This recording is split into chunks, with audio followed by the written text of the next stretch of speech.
De manera especial, en este momento invitamos al doctor Jairo Parra Quijano, quien nos deleitará con su exposición titulada La prueba pericial de parte en el proceso oral y por audiencia en el Código General del Proceso.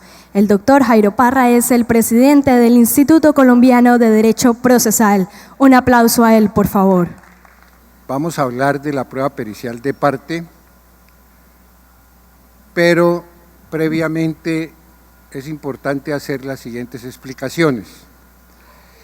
En el Código de Procedimiento Penal, Ley 906 de 2004, la prueba pericial se rinde oralmente en la audiencia y en esa audiencia se surte el contrainterrogatorio donde se pueden hacer preguntas asertivas y preguntas insinuantes. Me estoy refiriendo a la Ley 906 de 2004. Nosotros, con respecto a la prueba pericial, en el Código General del Proceso, consagramos un método parecido, pero hay una diferencia porque el dictamen pericial se rinde por escrito. Repito, el dictamen pericial en materia del Código General del Proceso se rinde por escrito, pero se puede solicitar que citen al perito, como lo voy a explicar, para que absuelva preguntas en la audiencia oral. Y ahí se pueden hacer preguntas asertivas y preguntas insinuantes. Luego, los invito a que razonen que quizás el método del Código General del Proceso nos va a permitir con más intensidad entender, perdón, me voy a empelotar porque aquí hace un calor terrible.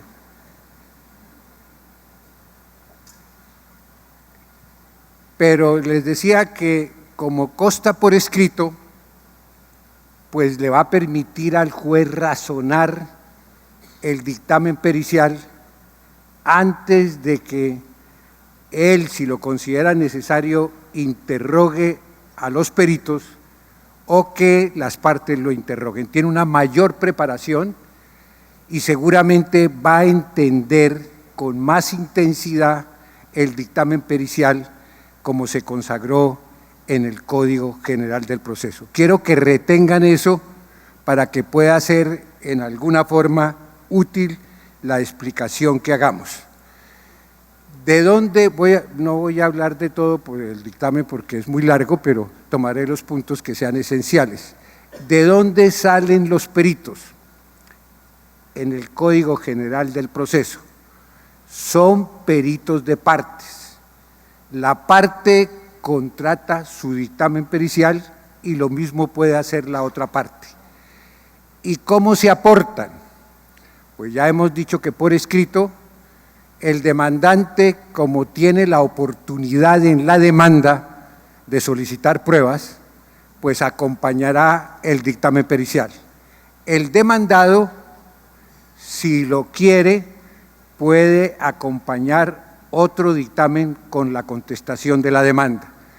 Esos dictámenes periciales deben ser rendidos por personas de altísima idoneidad y no me voy a referir a todos los requisitos que tienen que cumplir, sino basta que diga esto, que en el cuerpo del dictamen nos expliquen todo lo que han hecho, la preparación que tienen, para que el juez tenga la seguridad y las partes de que estamos frente a una persona de altísima idoneidad.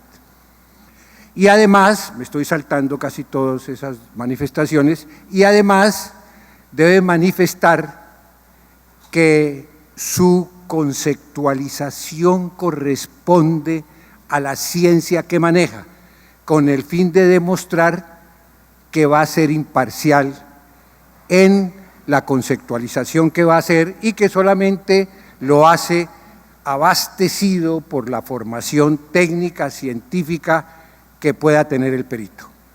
Y además Nosotros vamos a utilizar la prueba pericial y las partes lo van a aportar cuando se requieran, siguiendo lo que siempre se ha dicho, cuando se requieran conocimientos de tipo técnico, científico o artístico, es decir, conocimientos que se supone que el juez no tiene con el sentido común y que deben entrar por una vía distinta a su propio conocimiento, que es por la vía pericial y por el derecho de contradicción. Eso es entonces lo referente a la manera de llevar el dictamen al proceso. ¿Qué debe contener el dictamen pericial? El dictamen pericial debe ser claro, no sujeto a equívocos, expreso, que manifieste expresamente la conceptualización, minucioso en cuanto sea necesario para el cabal entendimiento del dictamen. Igualmente, y esto fundamentalmente destinado a los abogados litigantes que contraten el dictamen pericial, el perito debe explicar el método que empleó y la aceptación que tenga ese método en el mundo científico. Ayer la doctora Karina se refirió a la sentencia Dauber, que es una buena guía para nosotros saber si efectivamente el perito está cumpliendo con ese presupuesto. Entonces, piensen ahí, reténganlo, les ruego el favor, que el perito debe explicar, y eso tiene que vigilarlo el juez y la parte que contrata el dictamen, debe explicar el método que siguió, en lo posible en forma exhaustiva, y si hay otros métodos debe explicar que hay otros métodos, pero que él considera que este es el método que debe emplear. Y igualmente tiene que indicar la aceptación que ese método tenga en el conglomerado que hace parte de la conceptualización que está emitiendo, porque eso es lo que el juez va a tomar en cuenta para entender el dictamen pericial. Para que haya mayor claridad, vamos a pensar en un proceso reivindicatorio en materia civil. Como ustedes saben, el demandante tiene que tener la calidad de propietario y el demandado la calidad de poseedor. Y hay dificultades en identificar si efectivamente el bien que pretende el demandante es el que posee el demandado. Entonces se nombra un perito y el perito va a conceptualizar si efectivamente el bien que posee el demandado es el bien del cual el demandante dice que es propietario.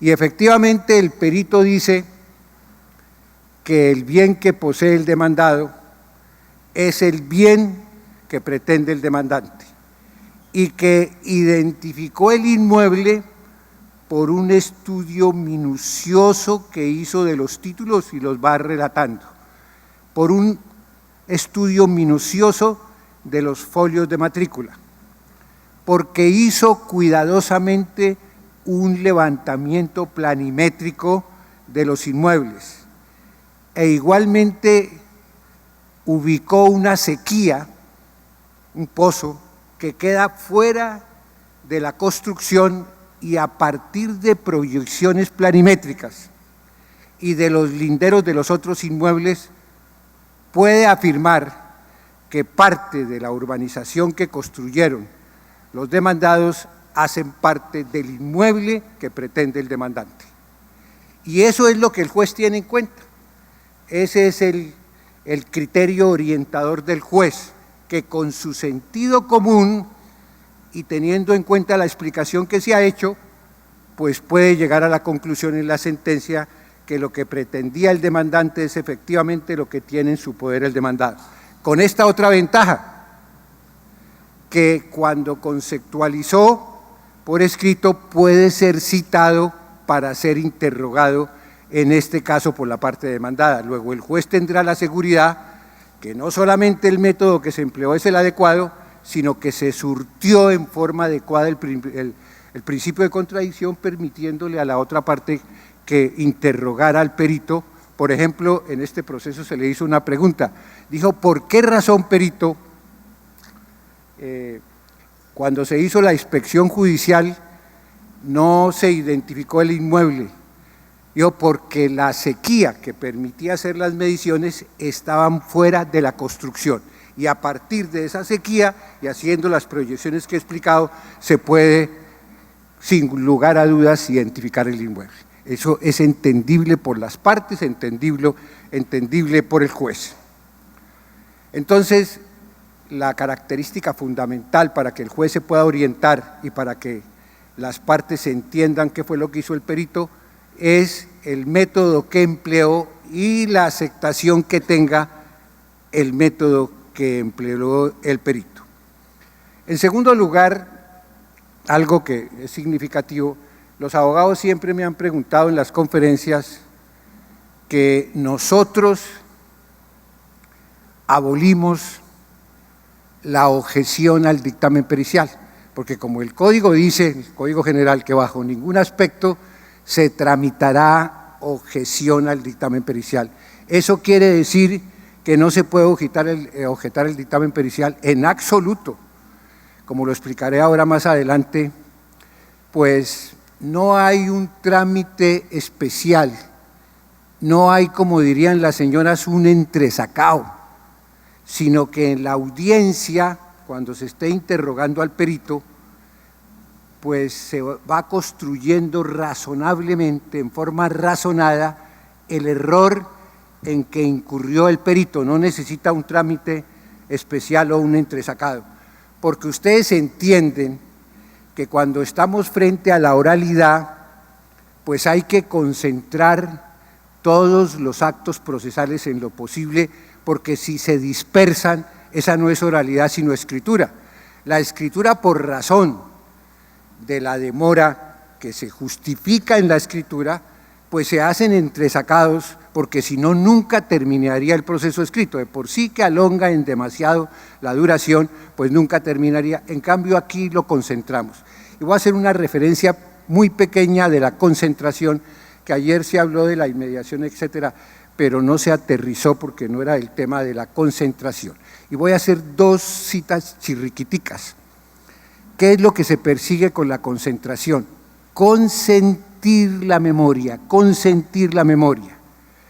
La gente piensa que la memoria es una facultad psíquica en reposo, perezosa y desidiosa, cuando es todo lo contrario. Voy a citar un pedazo del diálogo de Platón en el Teeteto de la Ciencia para que ustedes, sobre todo destinado a los estudiantes, qué es lo que significa la memoria en este tipo de actividad judicial que nosotros hacemos, y fundamentalmente con respecto a la concentración en el proceso oral.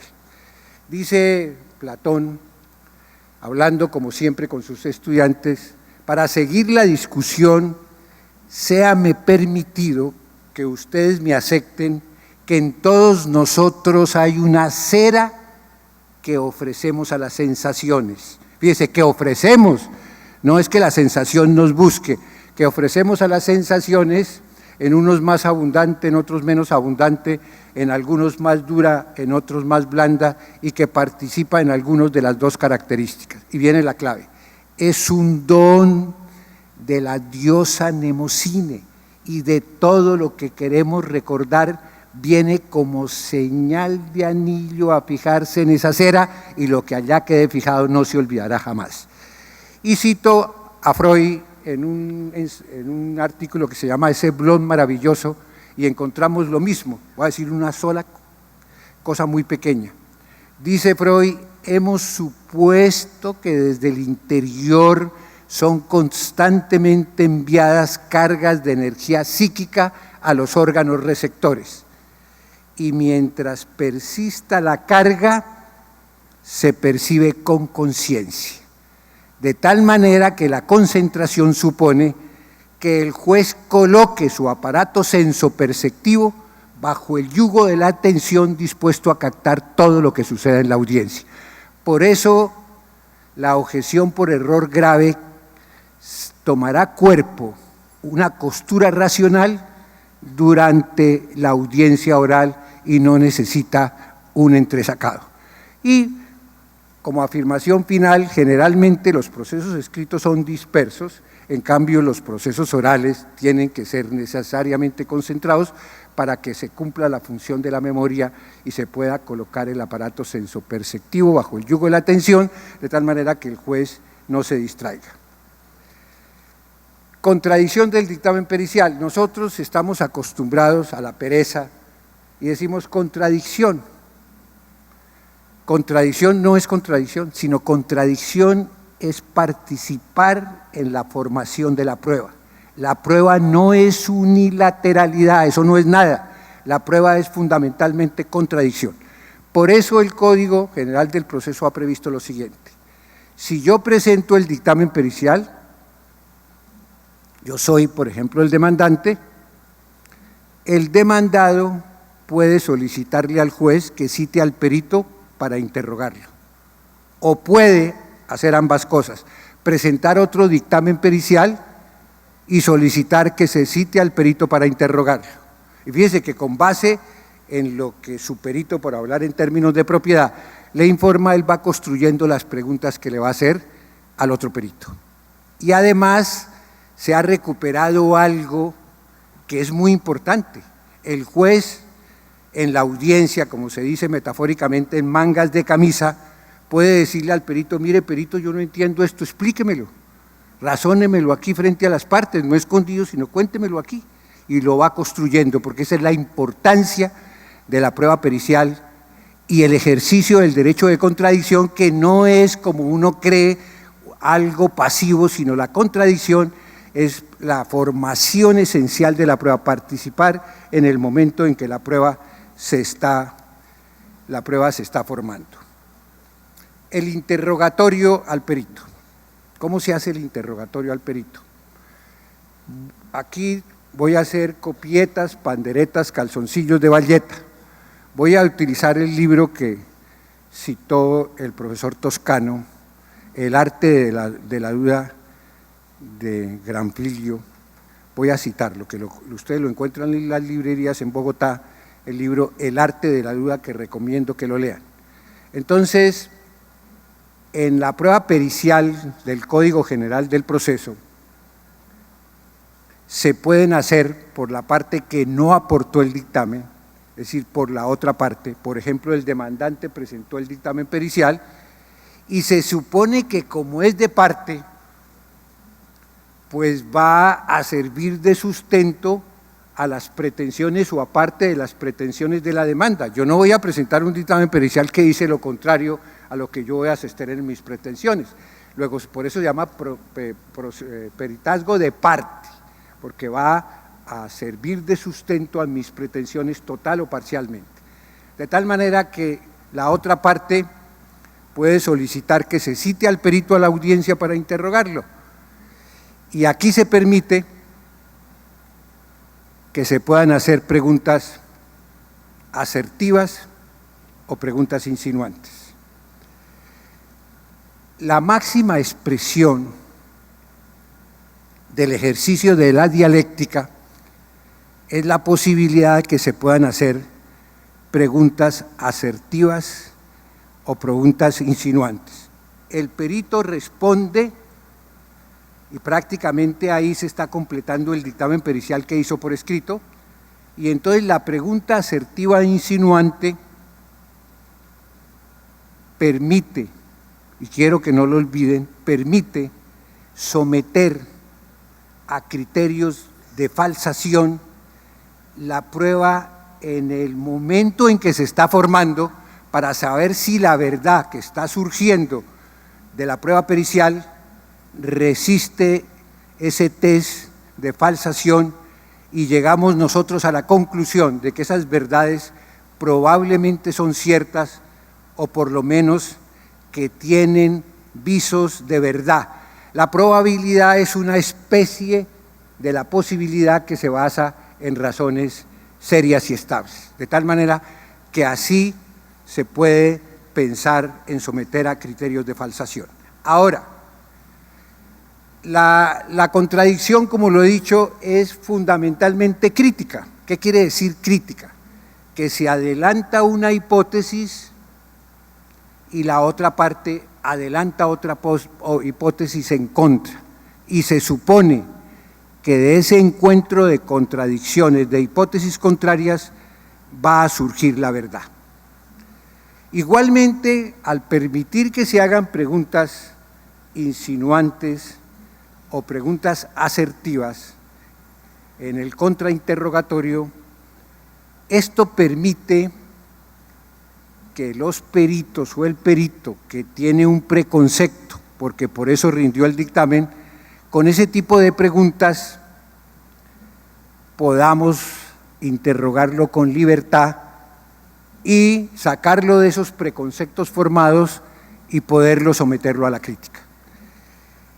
¿Cuál es la recomendación para hacer las preguntas en este sistema? También copio el arte de la duda y algún comentario de Atienza. Primero, como ya he dicho que el dictamen se rinde por escrito, luego se supone que la persona se tiene que preparar para preguntar. Nunca pregunte sin previa preparación, y menos en la prueba pericial. Para eso puede asesorarse de peritos, puede leer el dictamen con otras personas y prepararse. En segundo lugar, pregunte si puede, en parte, desacreditar el dictamen que rindió el perito. En ese caso, pregunte. En el ejemplo que he utilizado del proceso reivindicatorio, nosotros podríamos preguntarle al perito, vamos a suponer que la parte demandada pretende desacreditar el dictamen pericial que presentó el demandante, que acreditaba que el predio que posee el demandado es el del cual él es propietario. Entonces se le puede preguntar, cierto, que se pueden hacer preguntas insinuantes, cierto que usted no fue al lote a recorrer los linderos, cierto. Y fíjese que ahí ya prácticamente estamos desacreditando el dictamen pericial, porque ¿cómo es posible que haga una identificación con los títulos, etcétera, pero que no haya recorrido el inmueble? Fíjese que ya prácticamente queda desacreditado. Por eso se pregunta para conseguir algo. Igualmente, y aquí hago un paréntesis, también lo saqué del libro de la duda, siempre se pensó que la retórica, salvo por Aristóteles, que la retórica y la lógica iban por caminos distintos. En cambio, aquí se recomienda unirlos como debe ser. Pregunte en forma ordenada, argumentando con la pregunta para que le quede más fácil la exposición en el momento de la audiencia oral de los alegatos. Señor perito, ¿cierto que usted identificó el inmueble solamente con la lectura de las escrituras? Sí. ¿Cierto, señor perito, que usted no fue al lote a identificar los linderos? Cierto. ¿Cierto entonces que usted no verificó esos linderos en la vida real? Fíjese que estoy preguntando, pero estoy argumentando. Y me quedará muy fácil, o bueno, me quedará más fácil en la audiencia de los alegatos decir, mire, no es un dictamen pericial atendible y la argumentación ya la ha hecho. Por eso es muy aconsejable, y porque tienen todo el tiempo, sería el colmo que teniendo todo el tiempo con el dictamen escrito y pudiéndose asesorar, no elaboren preguntas que, si ustedes las hacen en orden, van precisamente argumentando para efectos de exponer con mayor facilidad y con evidencia para impresionar positivamente desde el punto de vista racional al juez en la forma que lo hemos indicado con anterioridad. El comportamiento del perito en la audiencia.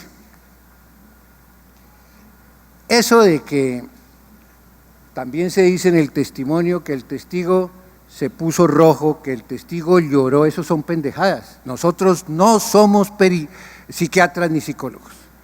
Y si el abogado estudió psicología es porque no sabe ninguna de las dos cosas. De tal manera que nosotros lo que tenemos que valorar del perito es el comportamiento al responder, las contradicciones en que incurra, las dudas que tenga. Lo mismo con respecto al testigo, pero no si el testigo se puso rojo, etcétera. E igualmente, entonces podemos valorar ese comportamiento del perito, entre otras cosas, casi sin ningún tipo de temor, por cuanto que se trata de conceptualizar sobre cosas que se supone que él tiene que ser un científico como consecuencia de la ciencia o materia que maneja. Y finalmente, se piensa que hay una contradicción entre decir el juez, mire, necesitamos la prueba pericial, porque yo no tengo esos conocimientos de tipo técnico, científico o artístico, y sin embargo yo soy el que voy a valorar esa prueba con el sentido común, porque nosotros no le podemos pedir al juez que sea 10 veces científico o 1000 veces científico, sino que con ese paquete que todos nosotros los humanos manejamos, sin los cuales no podíamos vivir en sociedad, que es el sentido común, tenemos que valorar la prueba pericial. ¿Qué ventaja tiene lo que hicimos en el Código General del Proceso los colombianos?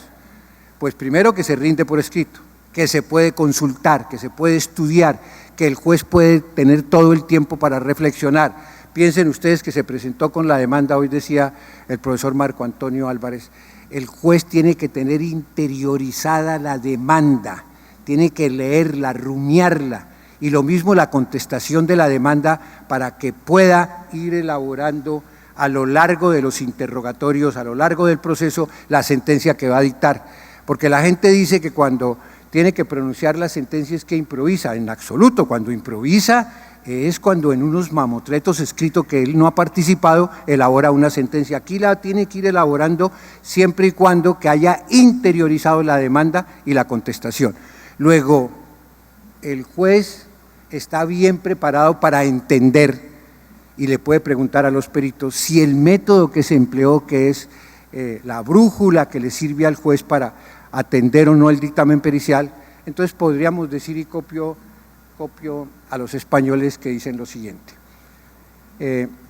si nosotros entendemos cuál es la función del perito, el perito razona, utiliza su ciencia y conceptúa, y el juez valora eso que hizo el perito. Por ejemplo, en el ejemplo que utilizamos, él mirará y dice, sí, efectivamente, la manera de identificar un inmueble es leer las escrituras minuciosamente. También aquí se incluye la partición que se hizo en el proceso de sucesión.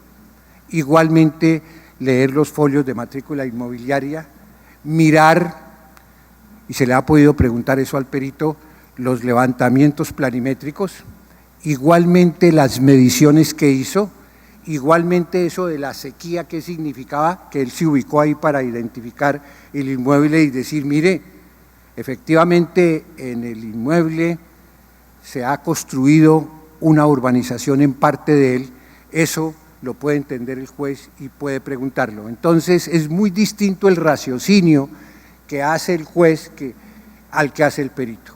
Y además hay otra razón fundamental. ¿Qué pasa si los dictámenes periciales son contradictorios?